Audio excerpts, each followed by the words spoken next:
Guys, yung mga tips ko lang sa mga EDB user dyan. May napapansin na ako dito na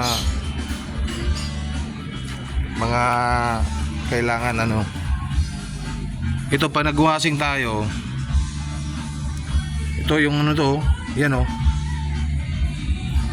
talagang to, kahit anong kutot mo dyan, dito yung ang dumi mo. Ang hirap dukutin itong sa ilalim nito. Yun ginamitan ko na ng brush na maliliit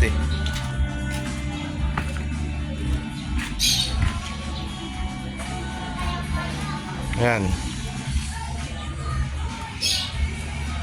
Maganda yung niya, yung shock niya. Naku, napakaganda. Lalo pag may angkas ka. Pero kung ikaw naman mag-isa, parang medyo matigas-tigas din. Ito lang yung isang napapansin ko dito. Kasi kahapon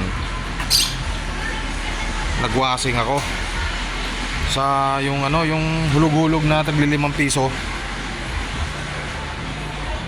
3 minutes lang atang 5 piso nun. Binugaan ko dito. Malakas yun kasi pressure yun Binugaan ko dito sa ilalim. Tapos dito yung mga nanutsod dyan tapos dito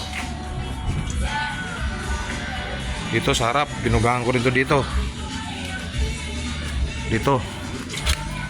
binugaan ko dyan. Hindi ko sinama lang yung dito yung may wire yan may wire nakabalot lang sa ako kasi bugbugan hindi ka bugano sa connection yan. Ito napansin ko kahapon. Dito binugaan ko dito. Nandito yung EBS niya Ito yung EBS niya connection na ito Nung natapos na ako nag-washing, pagpaandar ko biglang nag-high high RPM. Halos umabot ng 6,000. Di pa nakatakbo yun. Grabe. Pinatay ko ulit. Paandar ko ulit. Ganun pa rin. Tapos nung pinandar ko na naman ulit,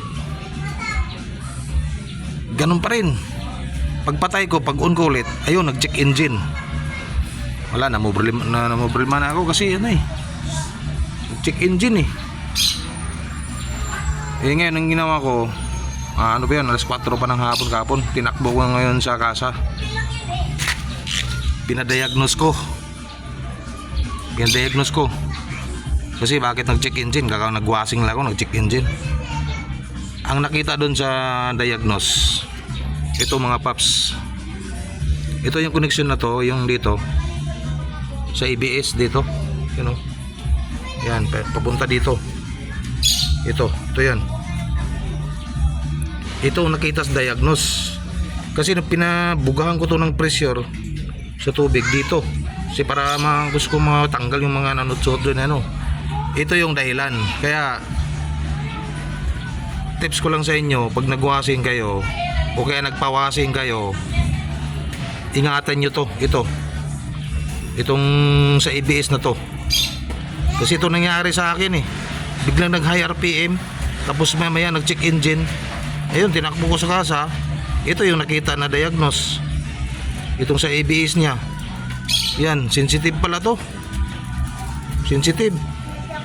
Kaya nagwashing ako ngayon. Ang ginawa ko, parang hilamos lang, parang nadala na ako kasi mahal magpapadiagnose siyempre di naman pwede na hula-hulaan mo lang bakit nag check engine. Kailangan mo talaga ipa-diagnose. Kaya itong nakita, ito tips ko lang to paps, itong connection na to.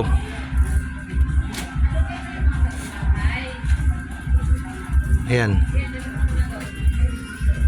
ito yung sabi ng mekaniko ito yung tinuro niya nung kita niya sa diagnose. Ito tinanggal niya kahapon to. Ito, grabe, high RPM 6,000. Biruin mo yan. Buti na lang mula dun sa pinagwasingan ko, mga 2 kilometers na siguro yung kasa. Kaya tinatingnan ko na kaagad. Ayun, nakita sa diagnose. Ito yung dahilan.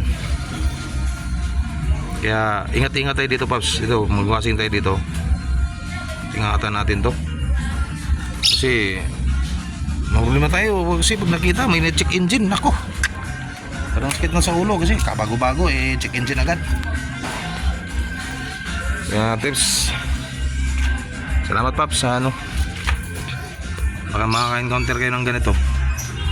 At isa alam nyo na kung nagwashing kayo bakit biglang nag-high RPM tapos check engine. Yun na. Diyan na yung nabagin pag Thank you.